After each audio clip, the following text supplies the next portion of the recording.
often put it this way. In order for us to be in the state that we're in today as people, we have to be out of our minds. We literally have to be crazy. It is necessary for us to be crazy. It is necessary for us to be backwards. It is necessary for us to be maladjusted. It is necessary for us to be disunited. It is necessary for us to be self-hating. It is necessary for us to be filled with an inferiority complex. In a world where the European is essentially about 10% of the world's population, if that 10% is to continue to rule over the other 90%, it must keep that 90% out of its mind. It must keep that 90% in a state of deception. It must keep...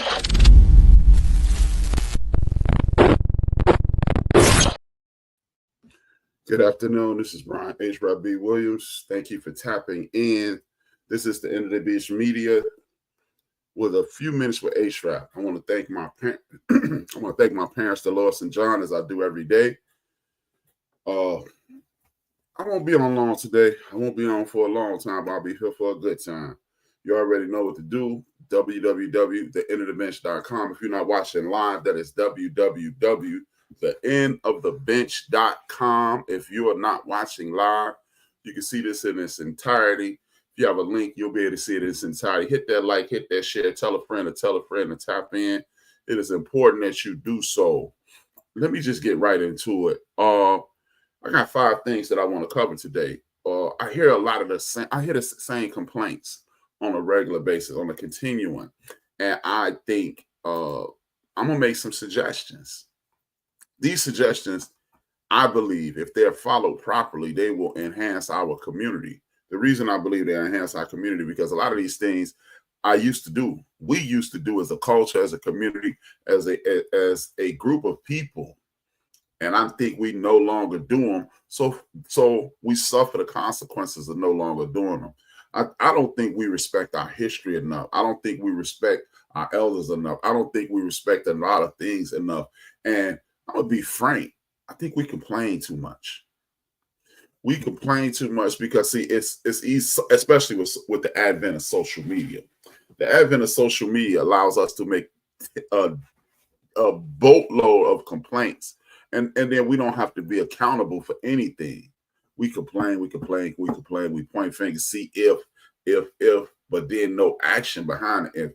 What we need to do is immobilize. And when we immobilize, we'll come together and it'll be a bunch of people standing around. That's immobilization. And then we organize. And once we organize, we can move forward.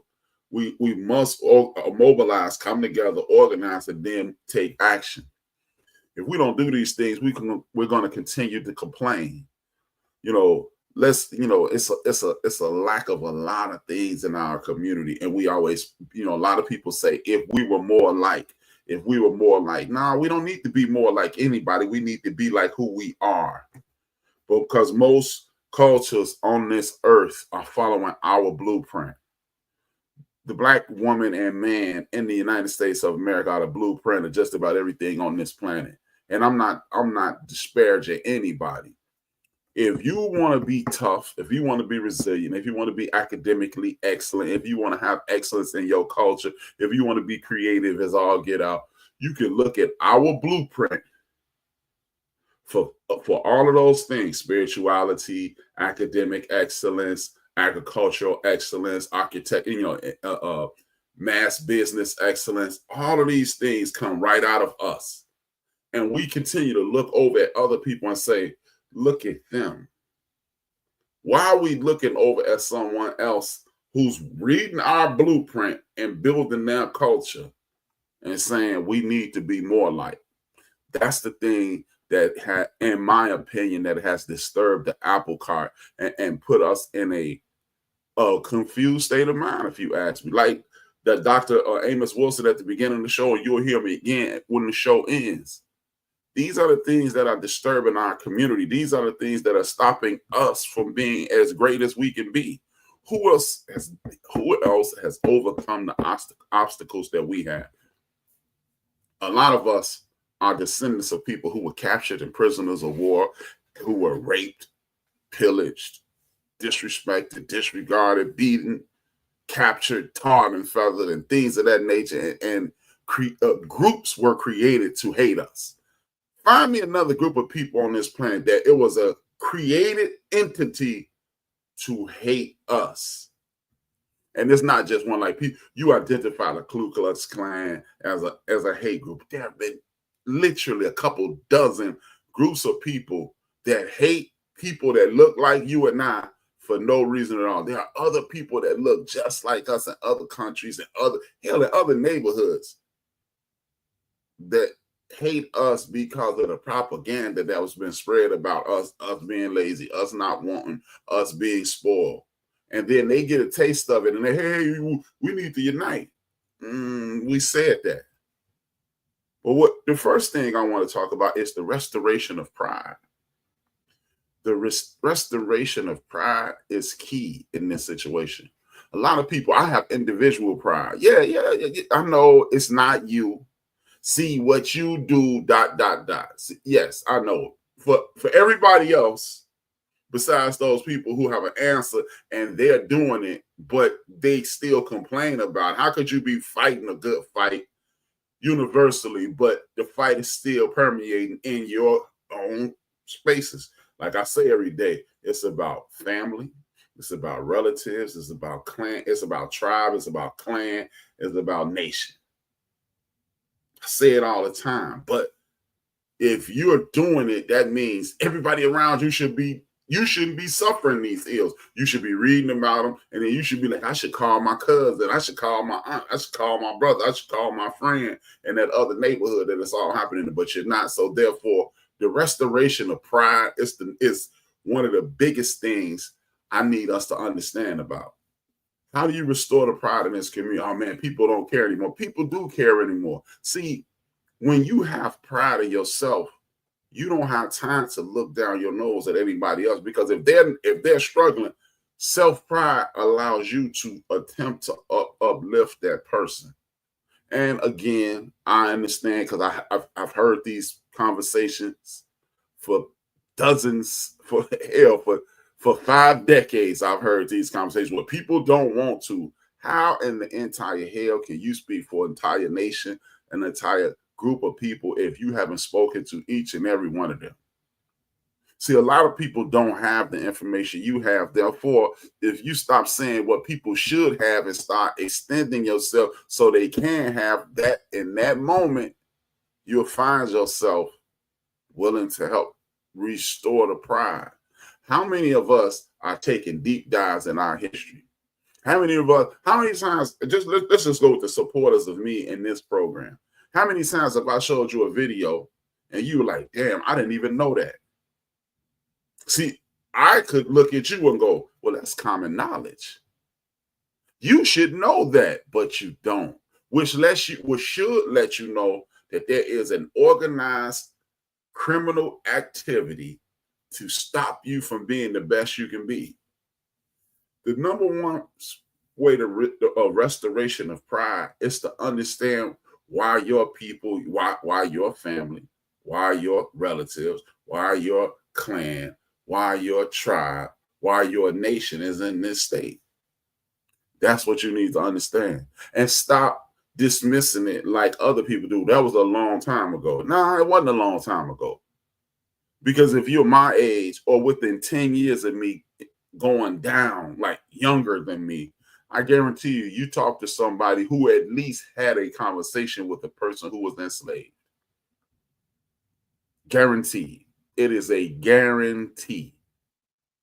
And you know what? You might not even have to be 10 years younger than me. You could potentially have spoken with someone at any time in your life that's spoken with a person who was enslaved. If you watch this program, you've watched a program with a person who had a conversation with a person who was enslaved. So how long ago was it?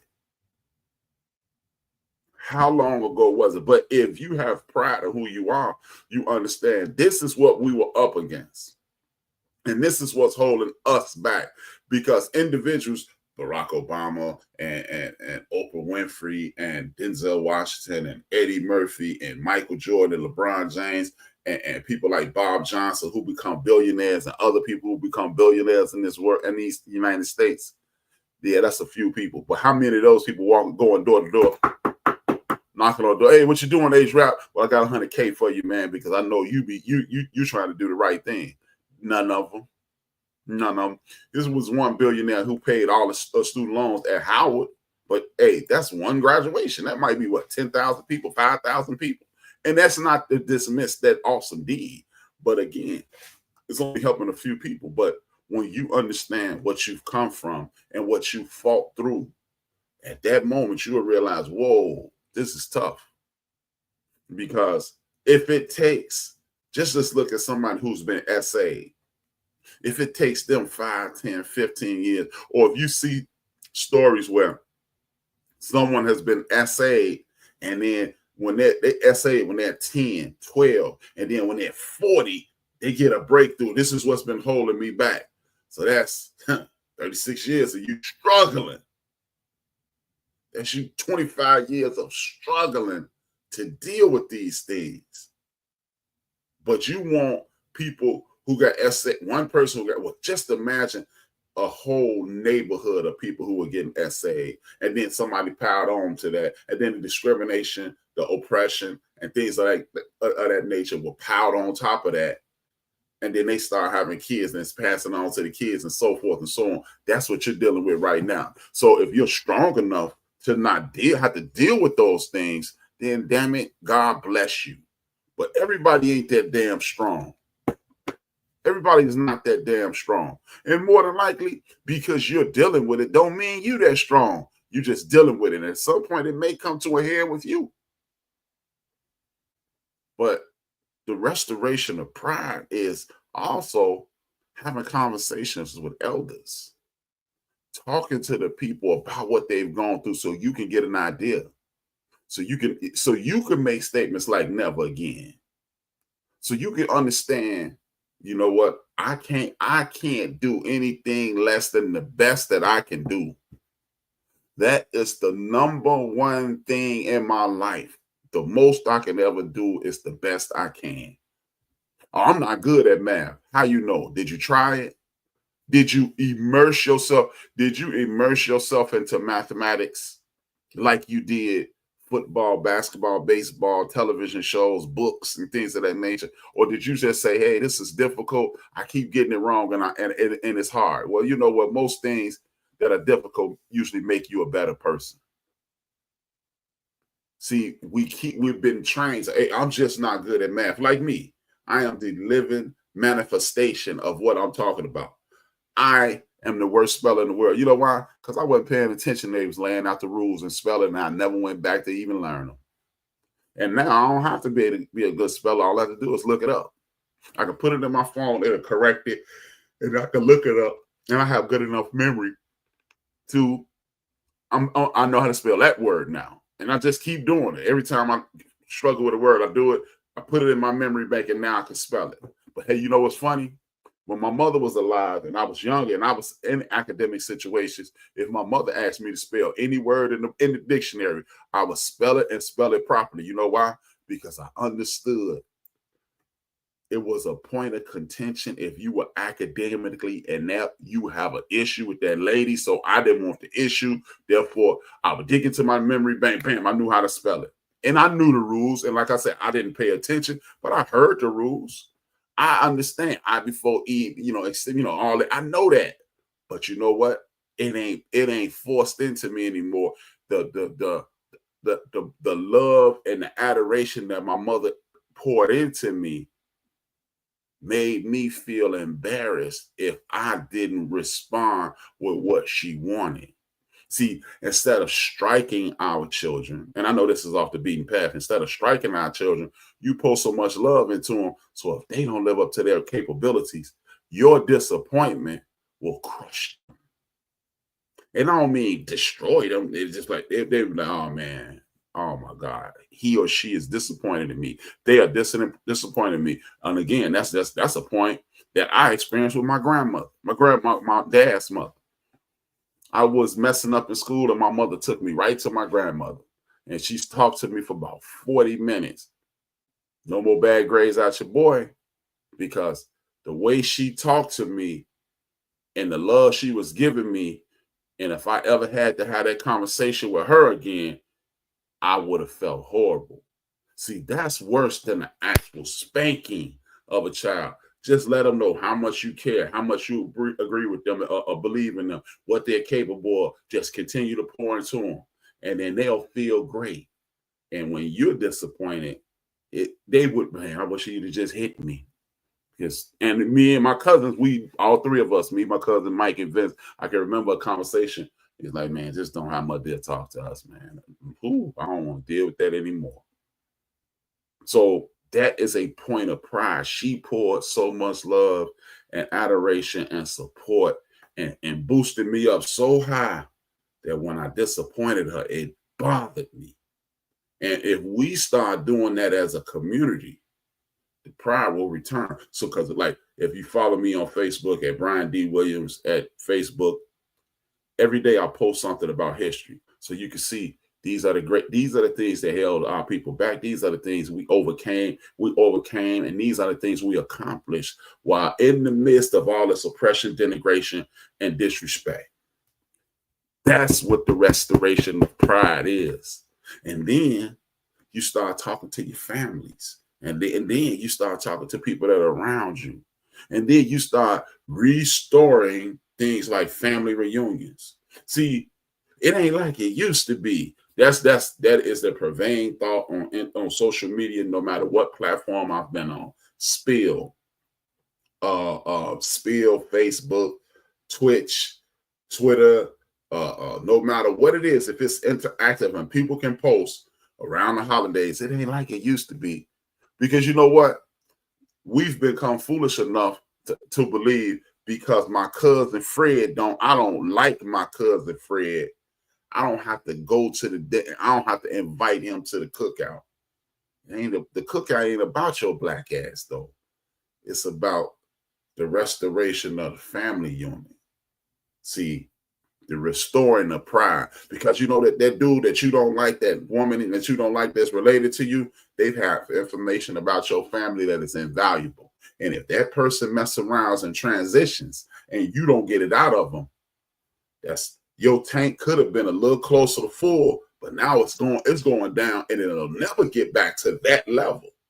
See, that's why you talk to your family members, the ones you don't even like, because see, we've gotten to the point of, hey man, I don't like you, therefore I won't talk to you. Now, if it's somebody who's attempting to physically harm you, emotionally harm you, mentally harm you, stay the entire hell away from that person. But if it's a family member, you just having a disagreement and they older than you, won't you just bleed their ass for all you know? If they was handing out money, more than likely, a lot of us would be standing there, yeah, I don't like your ass, but give me $10,000. Let me get that. So use that information about your roots to do that. Remember, your family tree grows like every tree in the world, grows down and up. The further it grows down, solidifying the strength in the base of the tree, and it grows up to see the beautiful leaves or the fruit or the blossoms or whatever that tree is producing, hell, the shade that it provides. So you must enhance the foundation of that tree. Otherwise, that tree gonna die. And that's what our families are doing, because we're not getting all the nutrients from our relatives. We're not getting all the nutrients, the family stories, the family history, the family illnesses. Is your family prone to this? See, that's how you restore the pride in your family, because the restoration of information is invaluable. Maybe you have a tendency for alcoholism. Maybe you have triggers for drug addiction. You know, you got a lot of us, myself included, have elders and parents that may have transitioned early in your life, or in my case, 4 months before I even was born. And I just found out within the last 8 months that my father was a mean sucker. My mama was mean. So guess what? That's why I got that ugly disposition at times. And guess what? I passed it right to my daughter. My daughter will bite your head clean off your body and be dismissive. So now me and her are talking about those things again. It ain't a, you know what? It's not a crutch. What it is, it's a superpower, because once you harness those emotions, you'll be able to walk through anything. You'll be able to walk through fire once you harness those emotions. But we ain't even talking to our youngins. We're not talking to our elders. We're not talking to anybody about these things. So there is no restoration of pride. You know what she just got attitude. No, it's in her.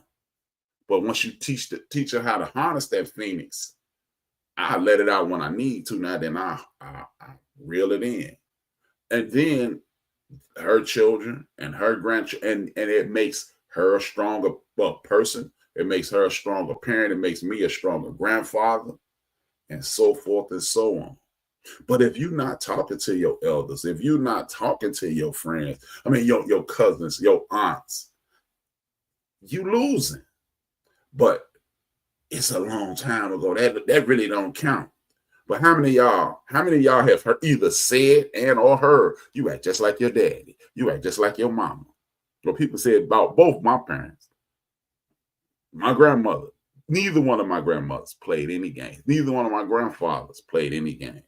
My grandfather famously you piss him off, he say F you today, F you yesterday, and if I don't see you tomorrow, F you then. He would religiously say that, because if you pissed him off, it was no cooling him off.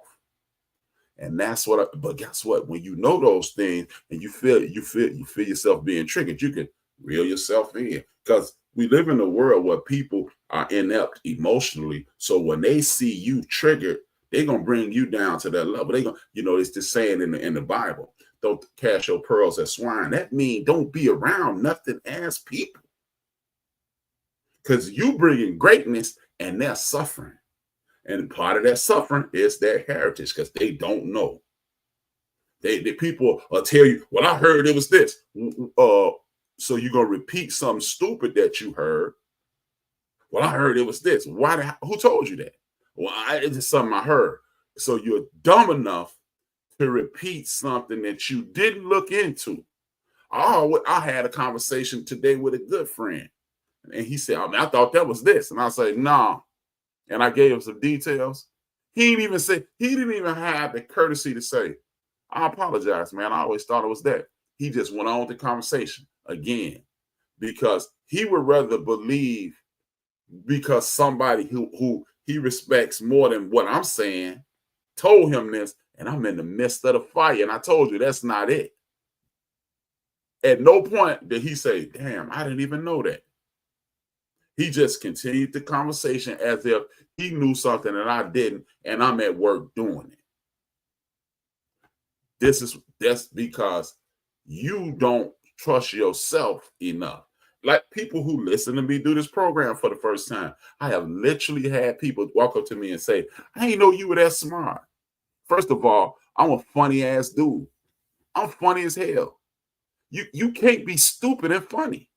There are no stupid comedians, because you have to be able to process, twist and turn and contort things and spit it back out and make it jovial. So you can't be that. But at no point in your life have you ever been around me and I said something stupid. Because, hey, guess what? You know how people have phobias of spiders, arachnophobia, phobias of height, claustrophobia, tight spaces. I'm scared of looking stupid. That's why I don't do all this stuff for the podcast. I learned this stuff because I never want to be in a situation where somebody presents something to me about my people and I don't know. I'm stupid phobia. So guess what? That's why I read the books. That's why I do the research. And you know what? I decided to do the podcast to share with people, because my point, my mission is to restore the pride in this community. Restore the pride in the community. Reestablish, replant it, and establish your roots. That's the second part of this. Establishing your roots. How many of us have sat down with, we all, Because see, the beautiful thing in this community, a lot of us have that exact same experience. It's just, it might be with an uncle over here. It might be an uncle over here. It might be a cousin over here. It might be a sister over there. Just reestablish the connection in your family. Thanksgiving, you need to invite. I'm not saying invite no damn pedophiles and stuff like that, but that annoying ass, lying ass, might steal something from your crib ass relative. Just keep an eye on his dad. Keep an eye on their ass. Or don't just tone them out. But they have information that they don't even know that's valuable, that you need. They got, how did your mama die? How did your father die? What's going on with your cousin? What's going on with your brother? What's going on with your children? Do you know it's people in this community that have relatives that they are walking in the midst of and they don't even know their relatives? Again, one of the first friends I made when I moved to the north side of Chicago at age 10, I found out 36 years later, he was my second cousin. Now, what happens if me and my cousin get into a fight and hurt each other? He's a chill guy. He's probably watching the program now. It ain't in his makeup to have confrontations like that. And I'm not an agitator, so I wasn't going to approach him. But we do have people in the community that agitate people for no reason at all, because you don't live up to the standards that I think you need to be living up to, so I'm going to act a fool with you. And that's what we deal with. But guess what? Thank God it never happened. I went to high school with two people, a woman and a man. We were friendly. We were even buddies. And I found out in my 40s that person, the woman was my cousin and the man was my cousin. Again, what happened? She was a very attractive girl. What happened if I flirt with this girl and I end up with a second cousin as a girlfriend? This is why you need to reestablish these roots. These roots are paramount. These roots are in a situation to whereas everybody needs roots. You need to establish what's going on in your life, people. Who around you is one of you. Do you understand that it is a great chance that a ton of us are related and don't even know it? I want you to think about this. And when I talk about the roots, I live in Chicago, Illinois, one of the most gang-infested cities in the United States of America. If you ever heard of this movie, it came out in 1988, 1989, called Colors, and it's about the Crips and the Bloods in LA. That movie originally was scheduled to be in Chicago about the gang situation here. But this is what I want you to understand. This is what I want you to take into consideration when I talk to you about reestablishing your roots and the importance of knowing your family. Imagine, or just think about this. Like in Chicago, if you live in Chicago on the north side, you don't traditionally go to the west and the south side on a regular basis. If you live on the west side, you don't go to the north and the south side. If you live on the south side, you don't go to the north and the west. How many of these people? And guess what? The Great Migration, when a lot of people came to Chicago, they started off on the west side. So it's people that just moved to the west side, and then in '68, when the housing bill was passed, they moved to the south side because they had the capability of doing that.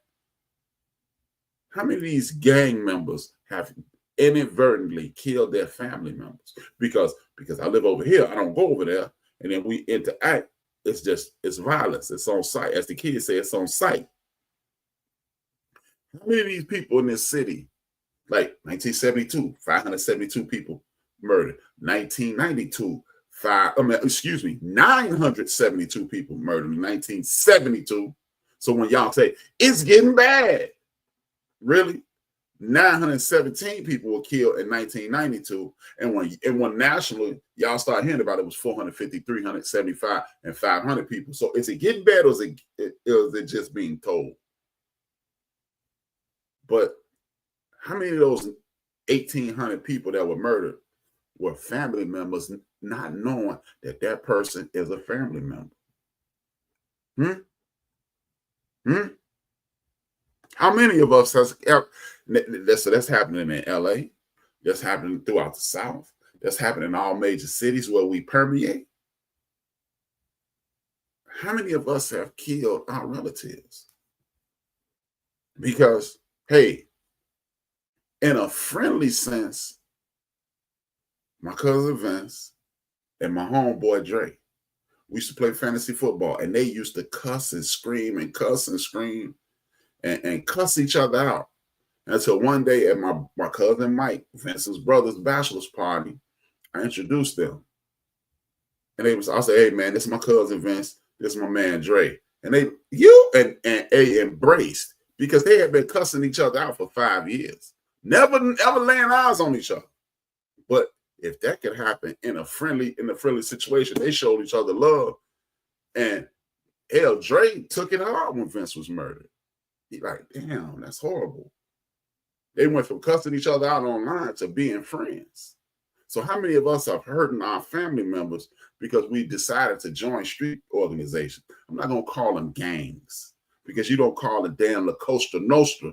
You don't call that no damn gang. And them motherfuckers was killing people, excuse my language. They was killing people like 40 going north. They invented the drive-by. But y'all think the Crips and the Bloods did, and the GDs and the Vice Lords did it. But the drive-by was around 100 years ago. A bunch of dudes about a mile north of where I grew up at, they put 17 people on the wall and shot them in their back. None of them black. But y'all think we need to get it together. See, again, if you understand, if you restore the pride of your community, you'll understand that you didn't invent violence. If you replant and establish your roots, guess what? You'll be able to talk to people who are in your peer group that know things about your family that you don't know, and vice versa. But we're not focusing on our roots because, oh man, see, man, I ain't going down south. Hey, news flash. I think it was half a dozen people pulled out that lake, and maybe even more. It might have been 14 people, but I'm just gonna say 6. The day that Emmett Till was pulled out of that lake, other black people were pulled out of that lake as well. How many of y'all knew that? Is it possible that story permeates through our community so we can stop sending our children down south, so we can stop seeing our grandmothers, our uncles, our aunts, our cousins, so we can stop learning how to farm and be dependent upon grocery stores, stop learning how to slaughter animals so we can be dependent on grocery stores, stop learning how to make our own clothing, because that's in the South. Guess what? The South, you ain't gonna be hungry in Louisiana, the SIP, Bama, GA, South and North Carolina, Tennessee, Kentucky. You ain't gonna be hungry there, because when you think poverty, you think, man, I ain't had nothing to eat. Like, think about it. You always hear about the school system. The kids ain't eating. We're gonna cut our SNAP benefits. Cut them jokers. I'm gonna go down to my auntie house. I'm gonna go down to my grandma's house. How many people had grandparents say, go get that homeless man and give him this? I know mine did. Hey, give him that. You're alcoholic. Go give him that. Let him eat. See, that's why they don't want your behind reestablishing your roots. They don't want you doing that. Because if you get to talking to them people, hey, I'll give you, again, I just use my own personal experience. I got a cousin named Apu. He was like, hey, man, come down here for my 60th birthday next year. And I'm going.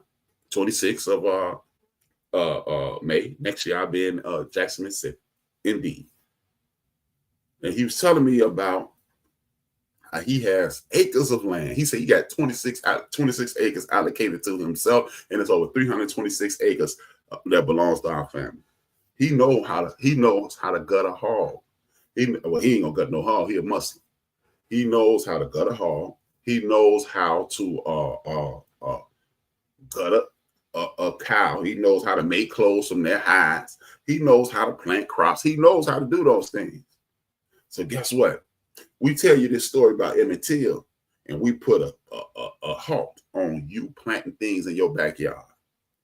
So, because guess what? If you start just simple things like onions, peppers, tomatoes, greens, and cabbage, just simple things. Do you know how much money you would save if everybody in your neighborhood planted one thing?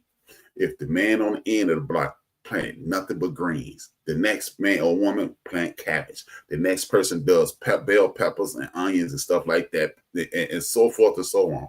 And then everybody just swap up. You know how much money you would save? But that's the goal. You live in a capitalistic society. Because if you go down south and you see, well, it don't take, that's all I need to own some chickens. So now you got 6 chickens laying your egg. And like my man said, his mama got eggs that one egg will feed 2 people.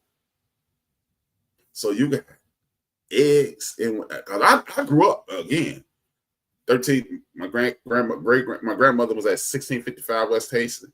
My aunt was at 1336 Paulina. That's the next corner. And the lady that lived behind my aunt Rita had 8 or 9 chickens. Every morning you heard chickens and roosters. In my neighborhood in Chicago, Illinois, 60608, Paulina and Hastings. That intersection, one house off each corner. She had chickens. Mr. Hall had a whole 1/4 acre of land where he had a garden. There, in the suburbs of Chicago, there are black farmers that are giving away stuff. In next month, they'll be giving away stuff because they grew too much and they ain't got no place to put it. And we panicking because we don't know each other. We don't establish no rules. We don't respect we don't have no pride in our community. We're not even interested in interacting with these people so we could save ourselves some money. Oh man, Trump gonna cut. Man, Trump ain't gonna cut nothing.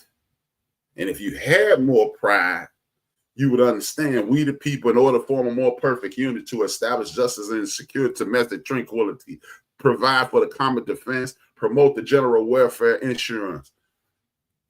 Y'all know what that is. That's the preamble of the Constitution.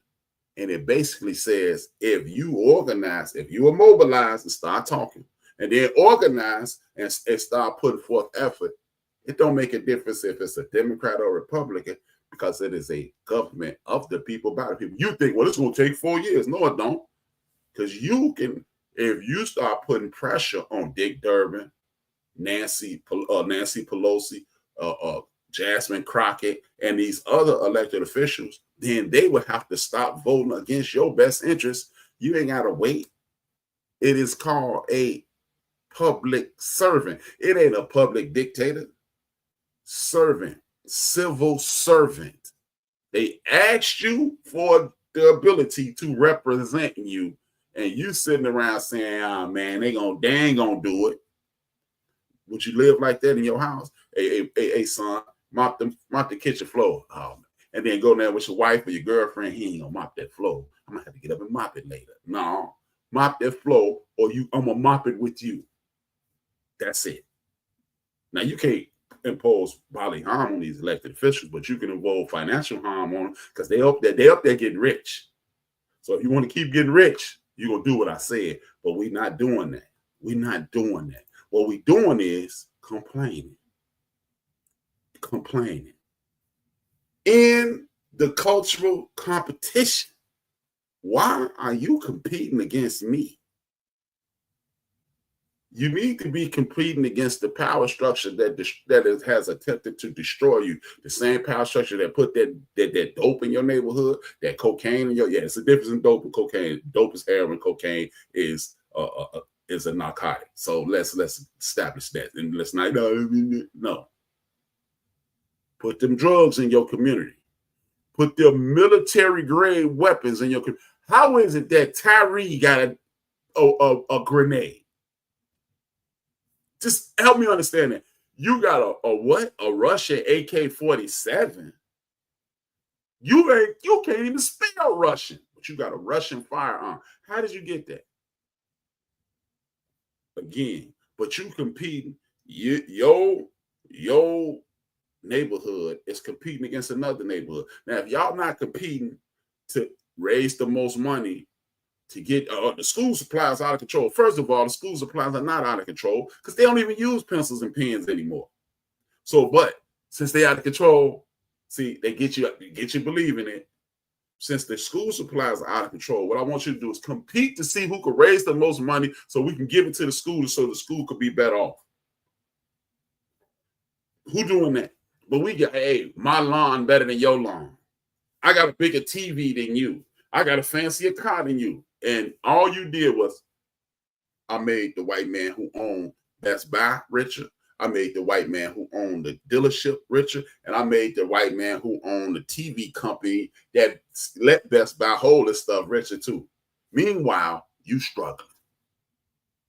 Compete to see who can give away the most things. Compete to see who could help the most. See, I'm better than you because nothing. Because of nothing. So you got better clothes than me. Also, you've made some. You ain't just making rich people in America rich. You making Louis Vuitton in France rich. You making them people rich too, and you making the Coach people rich, and you making Levi's rich because they don't even want to. They don't even want to get the people in Haiti who making those Levi's for $2 a pair. $2 a pair of pants. They don't even want to get them a $2 an hour raise. They don't even want to pay them $2 an hour. But you bragging that you got on the coolest pants and the coolest shirt. The Nike, they making Nikes for $1.50 and they coming over here selling for $250. But you competing with that. Let's see who got the smartest kids in the neighborhood. Because, you know, it's only one way to make your kids the smartest kids in the neighborhood. That means you stop watching that TV and you sit there and sit with your children. And you hold their feet to the fire. Guess what? You're going to learn the new math and they're going to learn the old math. And then what's that? Ending cultural competition. Establishing your roots. And restoring the pride. It's easy. It is easy. But we would rather compete.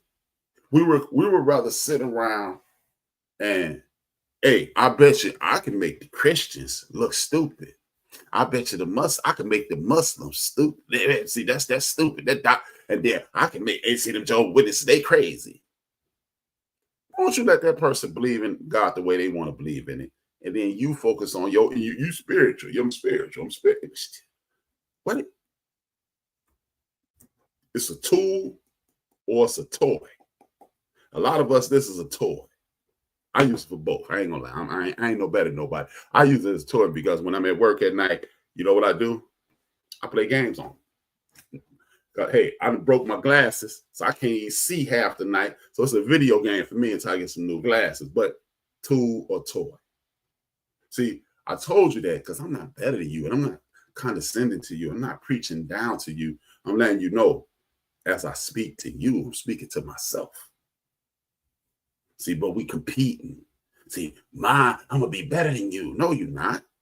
You're not smart as me. But guess what? You might work harder than me. So if you work harder than me and I'm smarter than you, what happened if the smartest dude in the world teamed up with the hardest working dude in the world, and then you got Ford Motor Company, you got General Motors. Guess what? I'll show you what I'm talking about. Ending cultural competition. Steve Jobs, Bill Gates. At one point, they were the darlings of the world. These are the two richest guys in technology. And they started up their backyard and they made all this blah, blah, blah, blah, blah.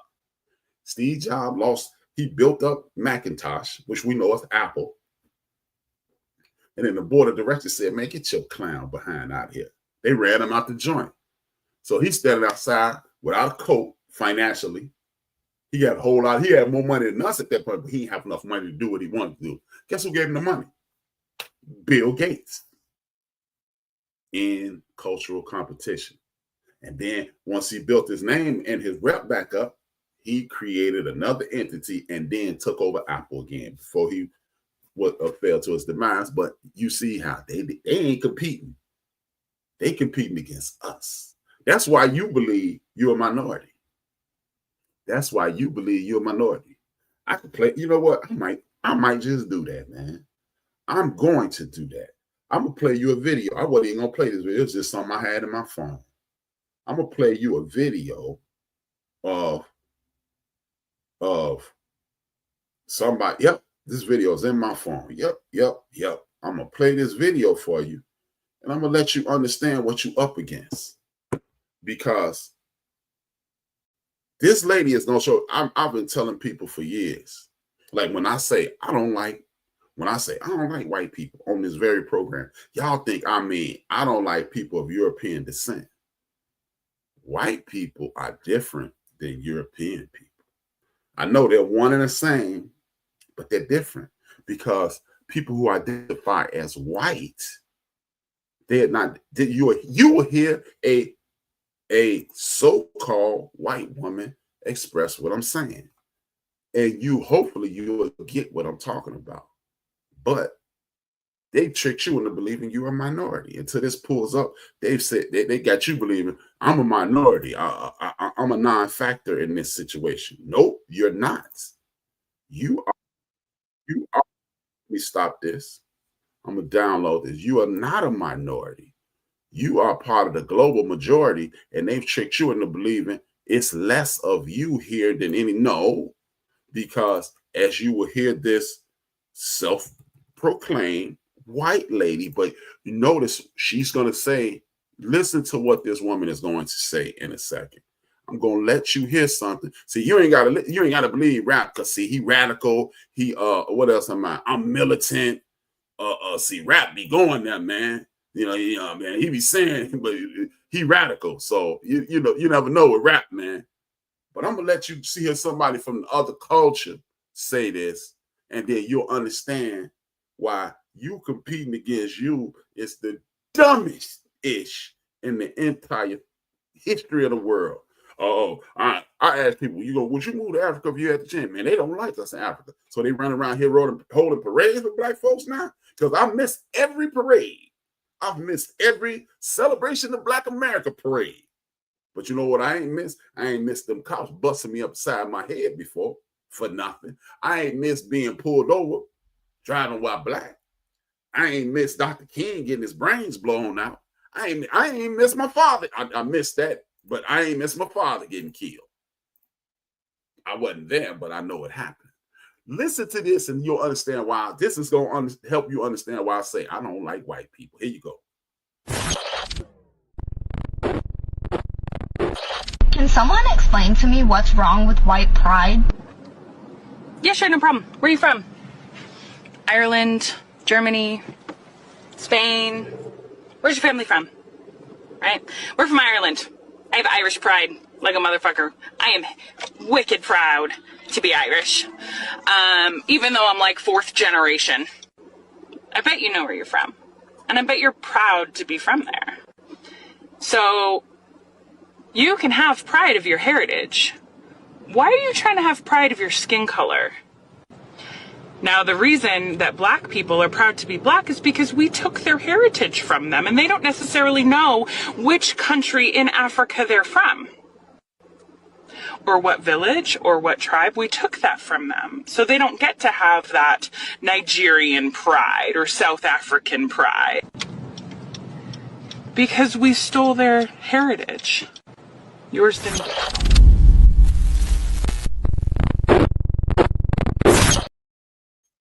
You see, I don't have to tell you, man. It's out there. It's out there. If you're proud of yourself, if you start the show. How did I start the show? How did I start the show?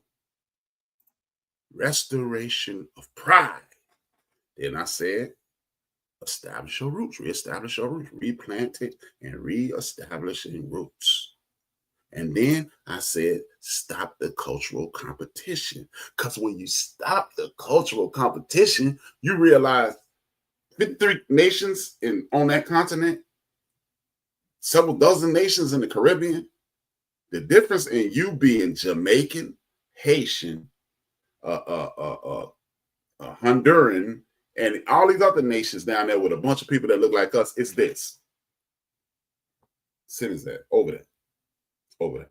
Oh, that's the difference in you. That's the only reason you ain't Haitian or Dominican or Jamaican or Barbadian or from Aruba. That's the difference. Some white man point his finger, go over there, send them over there. We ain't sending them over there. We ain't sending over there. We sending them to America. But yeah, we can get more money up there. That's the difference. So when you, oh man, these white people, they like us. Boy, you out your damn mind. You out your mind. But see, they got you believing that what you do is wrong, so they could keep promoting their foolishness. But see, HRap is wrong for saying he don't like white people. That's why I don't like white.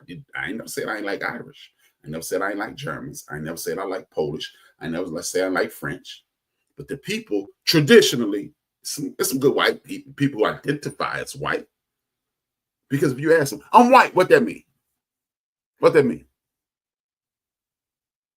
And then you get mad when Nigerians say, I'm not black. Because I'm Nigerian, I'm not black. But see, you heard I'm not black. And if you said, what you mean? I'm from Nigeria. Oh, would you still? But no, he's saying my nationality is Nigerian. My culture is African. My nation is Nigeria, Sierra Leone, Botswana, Ghana, Egyptian, and so forth and so on, South African. See, but you heard, I ain't black. What you mean? See, because you have a colonized mind. If you end the cultural competition, then you'll realize if it's 126 million Russians in Russia, they can't outnumber us over here. If it's 86 million Germans in Germany, they can't outnumber us over here. If it's 126 million Mexicans in Mexico, they can't outnumber us out here. So why is it that if we are only 13% of the population, which we may well be, but it's amazing that we've been 13% of the population since the 60s, but in the 60s it was 40 million of us. In the 80s it was 50 or 30 million. I mean 20 million of us. In the 80s it was 30 million of us. In the 2000s it was 40 million. Now it's 55 to 60 million of us. But our percentage didn't go up. But hey man, it's only math. So what am I? I'm not a mathematician. But last time I checked, if you continue to expand, you'll take over the greater part of the pie. But hey. Yeah, I was a C student in school. I wasn't paying attention that much. But I wouldn't go over there because they don't like us. They won't even know your ass is from over here if you just shut your mouth, go over there and start working. And then you start working. And then you build up something.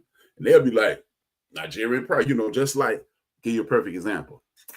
One of the best basketball players in the NBA, what's his nickname? His name is Giannis Antetokounmpo. What's his nickname? The Greek Freak. Where's he from? Nigeria. How the hell he get the Greek? Because his parents moved up there and established something, and then he came over here and became a basketball player. That's how he became the Greek Freak. We've been conditioned to the point that we count the way. Shut your mouth. That's what I'm talking about. That's what I'm talking about. We've been conditioned to the point where we're counting the work, ourselves. We pass the logic to the next generation and the next generation after. We continue to brainwash our people because we got brainwashed. What is that? What did my man Mo just say? We have lost the pride. We didn't restore this, and we competing against each other in accordance to what our oppressor told us. I'll wrap this up by what we need to do. Establish a national network. Mo is in North Carolina. Poetic Sins is in South Carolina. Poetic Sins is in North Carolina. Mocha Bella is in Florida. I'm not sure what SWA radio is, but I'm pretty sure he ain't in Illinois. Pastor James Dodd is in Chicago with me. What happens if we start swapping information? Everybody got them group texts to talk about LeBron and Kobe and all this stupidity. Let's get a group chat to say, hey, let's do this. I know some people that can do this. I know some people that can do that. I know some people that can. We establish a national network. And then we start establishing family reunions. We start establishing, creating family reunions. See, because a family is only a conglomerate of people who've agreed that we're going to move in this direction. They don't have to be relatives. You choose your family. You're born into your relatives. So we can recreate these families and start patronizing Black hotels, Black restaurants, Black this, Black that. You can go to, we can get these things popping. How many of y'all knew about this? Blap. It's an app that you can download to your phone that organizes Black businesses. It's like the Black Amazon. How many of y'all knew about that? See? How many of y'all knew about that?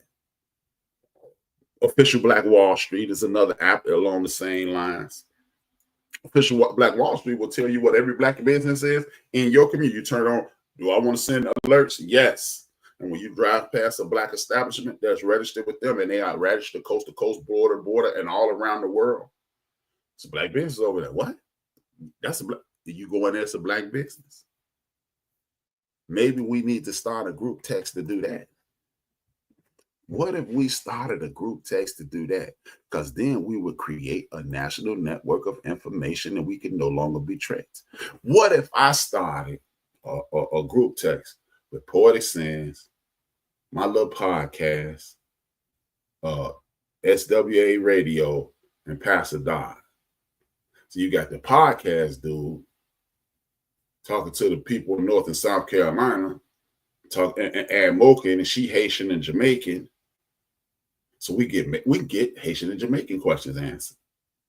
And then we can get North and South Carolina questions answered. Y'all don't get Illinois questions answered. Well, when my man SWA Radio, where he from, he can get some of those questions answered. And then guess what happens? I was wondering what this meant in the Bible. Because, hey, man, that stuff in the Bible ain't real. We can get past the Dodd on the phone. Hey, Dodd, bam. Okay, it means this. I never knew that. That's how you establish a national network of information. But we ain't really knew. Oh, man, I don't like group text, but you want to throw one in about the wire. And you'll get ding, ding, ding. But we ain't establishing national networks on things that are important. We're establishing national networks on madness and foolishness. 50 Cent, did you hear that Rick Ross, he ate 45 chicken wings? Man, don't nobody care about that.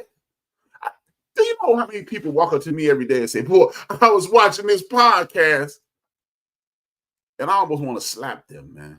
Did you see this on Eddie Griffin podcast? Hell no, I ain't watched that. No. I watch a ton of podcasts. But why would you walk up to me knowing you've never watched my podcast and tell me, did you see this podcast? Man, if you don't get out of my face. But, hey, see, because rap podcast is too serious. Rap podcast is too heavy, man. See, I don't be want to know about that. See, I don't watch the news because it's depressing. It should force you into action.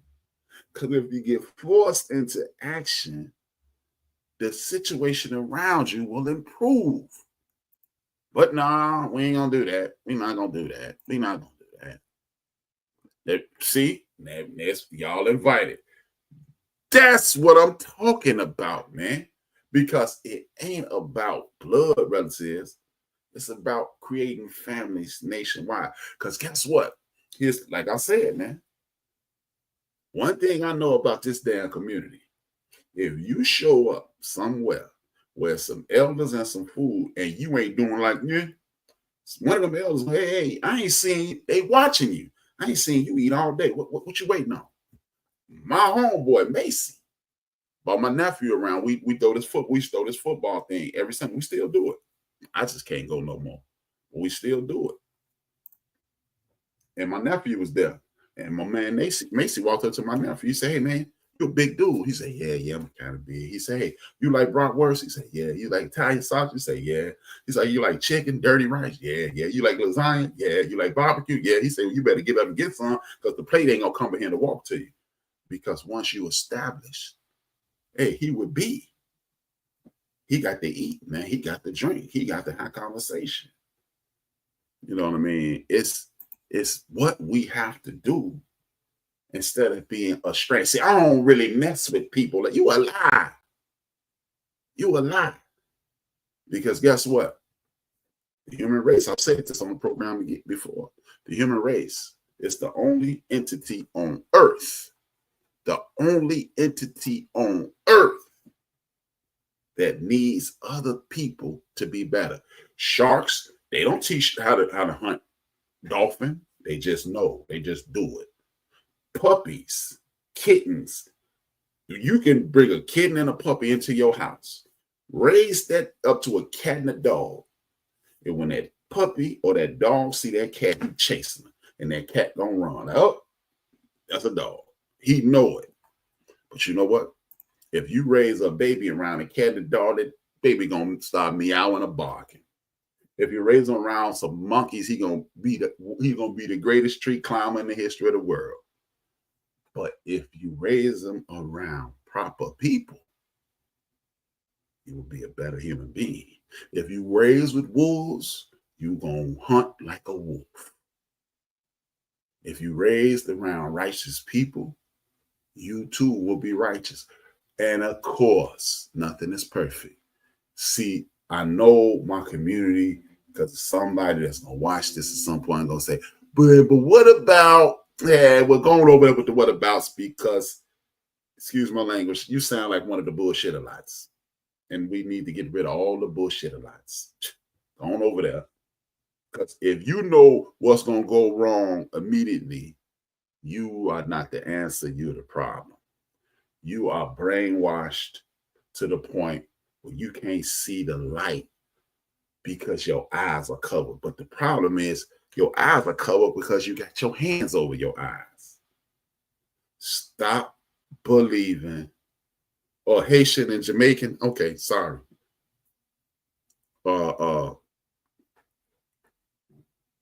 You want to believe what you want to believe instead of believing what you know. It is one of the Africana studies principles is ways of knowing. See, we call it faith. Africana studies call it ways of knowing. How do you know God is real? You ain't never touched them. You ain't never smelt them. You ain't never heard. A lot of us ain't never heard them. You ain't seen them, but you know. Whether you call them Jehovah, whether you call them God, whether you call them Allah, whether you from the Hindu practices where you believe everything you touch is God, if you're from the Buddhist practice where you praying and waiting on God, you know, you have a amount of sin. And God is in you, and you permeate good, but it's the way you know that He's there. Oh man, that book ain't no good. But if you read the book, and say, see, if I walk into the movie theater and say this movie gonna be trash, the first thing I see wrong, I'm walking. I know this is trash, and you leave. But if you walk into the movie theater looking to be entertained, it is a great opportunity. It's a great chance you will be entertained. Just like if you read that book and say, this is some trash. You're going to read that book, and anytime you're going to find something that's not going the way you think it should go, you're going to write off the book. But if you read the Holy Quran, if you read the Holy Bible, if you read the Torah, if you read the Old Testament, or whichever way you practice, and you understand that as I read this, God is enhancing. God is touching me as I read this. Guess what happens? You mess around and find God. And again, I've done it. I went to a Bible study back in 2007, in July 2007. And my mission to go to the Bible study was, man, I ain't going to find nothing. I'm sick of this nigga asking me to go. I'm going to go. I ain't going to get nothing. And I'm done. And guess what? I went to that Bible study 14th of July 2007. And now I've been in church since. Ways of knowing. Ways of knowing. With that being said, I need you to start figuring out ways to lose. Start figuring out a way to win. That would be the fifth.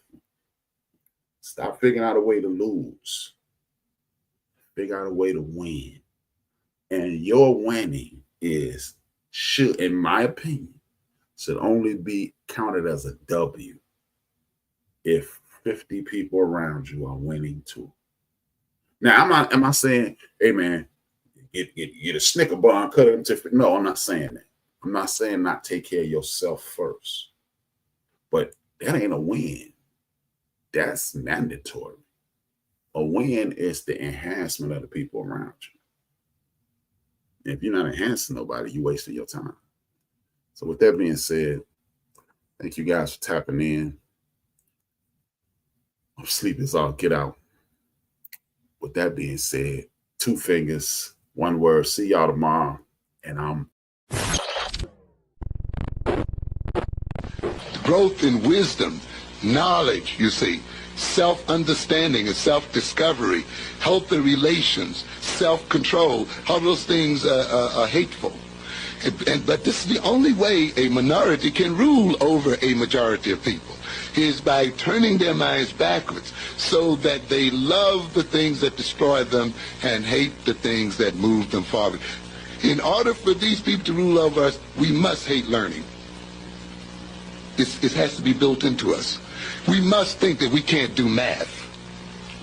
Because you see, if we do math, if we were into learning, if we were into research and into thinking and into, real philosophical ideas and abstractions, we would defeat those people.